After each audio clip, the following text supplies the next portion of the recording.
بسم اللہ الرحمن الرحیم۔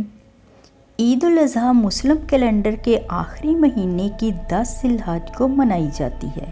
اس عید پر جانوروں کی قربانی دی جاتی ہے، جس کی وجہ سے اسے عید قربان بھی کہا جاتا ہے۔ حجاج قربانی کرنے کے بعد حج کے لیے پہنا گیا خصوصی لباس اور احرام اتار دیتے ہیں۔ قربانی کا گوشت 3 حصوں میں بانٹا جاتا ہے، جس میں سے ایک حصہ اپنے لیے، دوسرا حصہ رشتہ داروں کے لیے اور تیسرا غریبوں کے لیے ہوتا ہے۔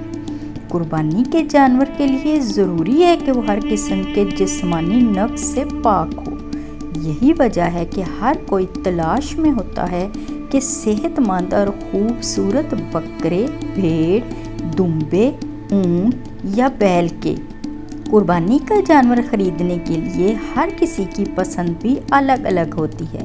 کسی کو کالا بکرا پسند ہوتا ہے تو کسی کو سفید، کوئی بڑا بیل پسند کرتا ہے اور کوئی اونٹ۔ یہی وجہ ہے کہ جانور کی خریداری کے وقت اہل خانہ میں اس کی خصوصیات کے متعلق بہت بحث ہوتی ہے۔ ایسے میں جانور خریدنے کے لیے ایک تو اس کی شرعی خصوصیات مد نظر رکھنا پڑتی ہیں، یعنی کہ اس میں کسی قسم کا کھوٹ نہ ہو، اس کی عمر پوری ہو، لنگڑا یا اس کا کوئی عضو کٹا ہوا نہ ہو اور صحت مند ہو۔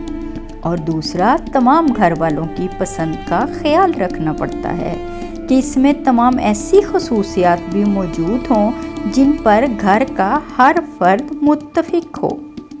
مالی استطاعت رکھنے والا ہر مسلمان اپنی طرف سے قربانی کر سکتا ہے، اور اس عید پر ایسے افراد اپنی پسند کے جانور خریدنے کے لیے معاشی منڈیوں کا رخ کرتے نظر آتے ہیں، اور پھر اکثر واپسی قربانی کے پسندیدہ جانور کے ساتھ ہوتی ہے۔ کچھ لوگ موٹر سائیکل پر بھی تیسری سواری کی گنجائش نکال لیتے ہیں۔ اگر موٹر سائیکل چھوٹا پڑ جائے تو ایسے میں اس کے پیچھے مزید ایک ریل کی طرح کا اضافی ڈبہ لگا دیا جاتا ہے، جس میں بڑے جانور بھی لائے جا سکتے ہیں۔ بڑے جانور کی قربانی میں 7 افراد حصہ لے سکتے ہیں، جبکہ چھوٹے جانور کی قربانی ہر شخص کی الگ الگ ہوتی ہے۔ قربانی کے اہل جانور کا پتہ اس کے دانت دیکھ کر بھی لگایا جاتا ہے۔ اگر اس کے 2 بڑے دانت ہوں تو پھر اسے قربانی کے قابل سمجھا جاتا ہے۔ ایسے جانور کو دوندا بھی کہا جاتا ہے، یعنی 2 دانتوں والا۔ جانور کو ذبح کرتے وقت اس بات کا خیال رکھنا ضروری ہے کہ اسے کم سے کم اذیت پہنچے۔ عید پر جانور زیادہ ہونے کی وجہ سے جانور کو ذبح کرنے میں مہارت رکھنے والوں کی طلب میں اضافہ ہو جاتا ہے۔